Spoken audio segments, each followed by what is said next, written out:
ሰላም ሰላም ውድ ዜዶ ቲዩብ ተከታታዮች እንዴት ናችሁ? ደህና ናችሁ ወይ? ባላችሁበት ሰላማችሁ ብዝት ይበልልኝ። ከብዙ እረፍት ቆይታ በኋላ ተመልሻለሁ እንደ አዲስ ማለት ነው። ጽናት ክፍል 180 ደርሰናል። በጣም በሚገርም ሁኔታ በጣም ከብዙ አስጨናቂና በቃ የሰኒ ጉዳይ በጣም ይረብሽ ነበርና ረጅም ጊዜ ታስራብናለች። መቼ ነው የሚለቋት እያልን ነበረ።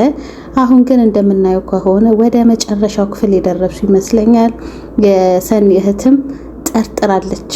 በቃ ስፒድን ጠርጥራዋለች እና እያጣራችን ያለችው ምክንያቱም በባለፈው ክፍል እንዳያችሁት ቤቷ በር ጋራ ሄዶ ነበረ እና ለመጣክ ስትለው እሱ የመለሰላት መልስ በቃ በዚህ ሰልፍ ሰላም ልልሽ ነው ምናምን ነው ያላትና አልተዋጠላትም።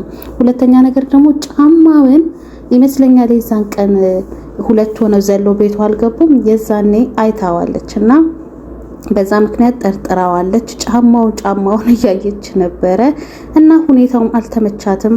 የኪራን እህትም ስትጠይቃት እሷ ደግሞ ስፒድ እኮ ቀልቃላ ስለሆነ ነው ስትላት ግን የሰኒ እህት ቆቅ አይደለች፣ የቆቅ መረቅ አልተዋጠላትም እና በጣም ጠርጥራለች። እንደው እኔማ የሚያዝበት ቀን የእውነቴን ነው የምላችሁ በጣም ነው የናፈቀኝ።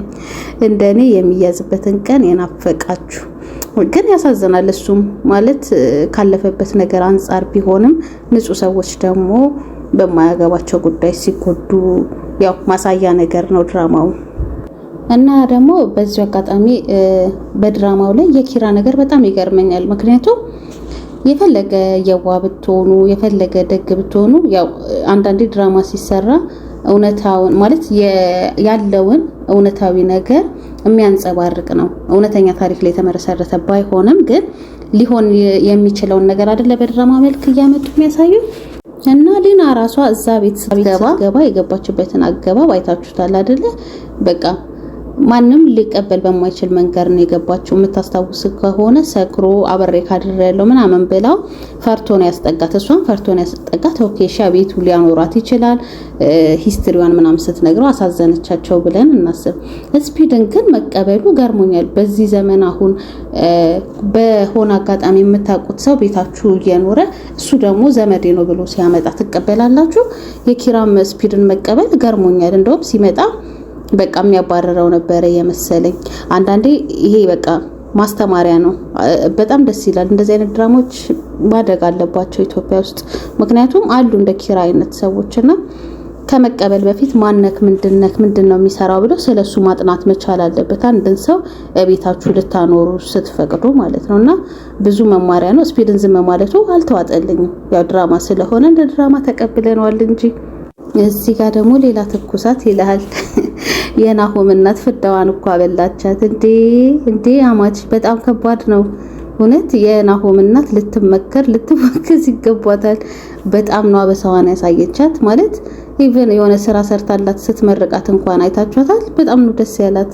ለምን ደስ አለች ስትላት እንደዚህ ከመረቅሽኝ እኮ ቆይተሻል ምናምን አለቻትና በተለይ እርጉዝ ናት። እንዴት ልታዝንላት እንዳልቻለች በጣም ነው የሚገርመውና በጣም ኦቨር ሆነ። የራሷ የምሩም ደግሞ ማለት ነው በጣም ኦቨር ሆነ አይደለ? እኔ እንዳየሁት ከሆነ ማለት ሰዎች እንዲወዷችሁ ብላችሁ በዚህ ደረጃ ራሳችሁን ዝቅ ማድረግም ተገቢ አይደለም። ትላት ነበረ ሰኒ የምታስታውሱ ከሆነ ያንቺ ነገር የበዛ ነው፣ ቢያንስ በቃ ቦታሽን አስከብሪ ትላት ነበርና አንዳንዴ ሰዎች ዝም ብላችሁ የምታታሹላቸው ከሆነ ይጨቁኗቸዋልና ምሩ በጣም እየተጨቆነች ያለች ሴት ናት። በስተመጨረሻም ግን አሁን በተለይ ያቺ ጦጣ ባትኖር ኖሮ ትንሽ ይስማሙ ነበረ። እየወደደቻት አይነት ነገር እየመጣች ነው። ግን ደግሞ አለች ጽዮን መውጣት አለባት ከዚህ ድራማ። ጽዮን ካልወጣች የናሆሚና የምሩ ትዳር አስጊ ነው። ምክንያቱም እናትየው ጣልቃ ትገባለች እና ሶስተኛ ወገን አለማስገባት ለትዳር ጥሩ እንደሆነም ትልቅ መማማሪያ ነው። ከጽናት ድራማ ግን በቃ የተመቸኝ ይሄ የገጠሩ ክፍል ነው። ደስ ይላል እንዴ የገጠር ፍቅር። ብርቅዬ ማምሳዋለች ገጠሩን። የገጠሩ በቃ በጣም ደስ የሚል ፓርት ነው። ድራማ የሚሰሩትም በዛ በራሱ ደስ ይላል፣ ጎበዝ ተዋናይ ነው ምናምንና አሁን ግን አሳዘነኝ። በጣም ተሰማው መሰለኝ። አያችሁ አንዳንዴ ቢቀጠቅጣት ነበረ ብርቄን። አንዳንዴ በእጅ ያለ ወርቅ እንደ መዳብ ይቆጠራል የሚሉት ነገር ደርሶበታል። ቤቱ በነበረ ሰዓት እንደዛ እየቀጠቀጠ አረቄ እንድትጠጣ ሱሰኛ እንድትሆን ያደረጋት ሰውዬ አሁን ግን ስጠፋ ጭራሽ በትካዜ ውስጥ ሆኗል። በጣም በቃ አሳዝኖኛል። እየተማረ ያለ ይመስለኛልና ጥሩ ቀጥታዋለች። ሊናየም እንኳን ይዛት ሄደች። ገብቷቸዋል። እንኳን ይዛት ሄደች። ይዛት ባትሄድ ኖሮ ከባድ ነበር የሚሆነው። እየቀጠቀጥኩሽ ኑሪ ነበረ የሚላት። አንዳንዴ እንደዚህ ሲበዛ ተወት ማድረጉ ጥሩ ነው። ያ ሰው እንዲመለስ ወደ ራሱ እንዲመለስ ያደርገዋልና ጥላ መሄዷ ብርቅዬ ትንሽ ሳያስተምረው አልቀረም። ብርቅዬ እንደኔ ግን ምችት ያለችው ማንን ነው? እግዚአብሔርን በጣም ጎበዝ በቃ ጽናት ድራማ ላይ ለኔ ማለት ነው ለኔ አንደኛ ብርቄ ናት።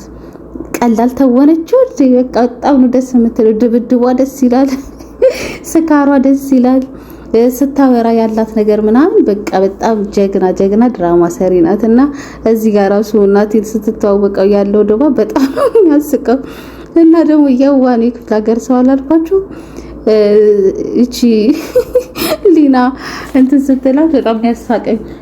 በሬ ሙሉ ውጦ ነው ይሄንን ያከለው ስትላት አመነቻት እኮ የኔ ምስኪን። አይ ብርቅዬ በነፍስ ስጋዋ እኮ ነው የምትጫወተውባት። ሊናማ ግን ጠቅማታለች እውነት። ይዛት ወደዚህ መምጣቱ ያው ትዳራቸው ማለያየቷ ጥሩ ነው እያልኩኝ ሳይሆን ግን በዛብም ትንሽ እንዲማር እሷን ማጣቱ እንዲሰማው ወይኔ ሚስቴ እንዲል እንዲያስብ አድርጎታል። ገብቷቸዋል። ብርቄም ደግሞ ገሸሽ ማለቷ ጥሩ ነው። አሁን ብትመለስም ወደ ቦታዋ ወደ ሀገሯ ብትመለስም ባሏ የሚስተካከል ይመስለኛል። ምክንያቱም ነገም ቆርጣ ጥላኝ ትሄዳለች ብሎ ይፈራል ብዬ አስባለሁ። አንድ የተሳሳተችው ነገር ያው ውሽማ መያዟ ነው። እሱ በጣም ከባድ ፓርት ነው። እንደዚህ ደፋር ሰው ይኖራል ብዬ አላሰብም። በእርግጥ ግን ቢሆንም እሱ ፍቅር ስላልሰጣት ነው ወደዛም የሄደችው። ዱላ ብቻ ነው የሚሰጣት። ያ በቃ አያችሁ ዱላ ሲበዛ እቤት ውስጥ ፍቅር ሳይኖር ሲቀር ወንዱም ሴቱ ወደጅ ነው የሚያየው። ሌላ አማራጭ አይኖረውማ። ስለዚህ እደጅን እንድታይ ያደረጋት ራሱ ባሏ ነው። ተምሮ ይቅርታ ብሏት እንደው ሰው ቤት ገብታ ምናምን ከምትሰራ አዲስ አበባ ውስጥ ተመልሳ ሄዳ ወደ አገሯ ደስ የሚል ኑሮዋን ብትኖር እሱም ቢስተካከል ደስ ይለኛል እንደ ሀሳብ። እናንተስ ምን ትላላችሁ? ትመለስ አትመለስ የሚል እስቲ ማነው አመለካከቱ እንደኔ የሆነ በኮሜንት አሳውቁኝ። ሰንዬም አይ ሆፕ በሚቀጥለው ክፍል እንደሚፈቱልን እንደሚለቋት ወይ እንደምታመልጥ ወይ እህቷ እንደምትደርስላት ተስፋ እናደርጋለን። ምክንያቱም አሁን ላይ የሰኒ እህት ስለነቃችበት ስፒድን ትከታተለዋለች ብዬ ተስፋ አደርጋለሁና ብትለቀቅ ደግሞ ድራማው የበለጠ ደስ ይላል ብዬ ተስፋ አደርጋለሁ። አብራችሁ ስለነበራችሁ እስካሁን በጣም አመሰግናለሁ። ደህና ሁኑልኝ። ባይ ባይ።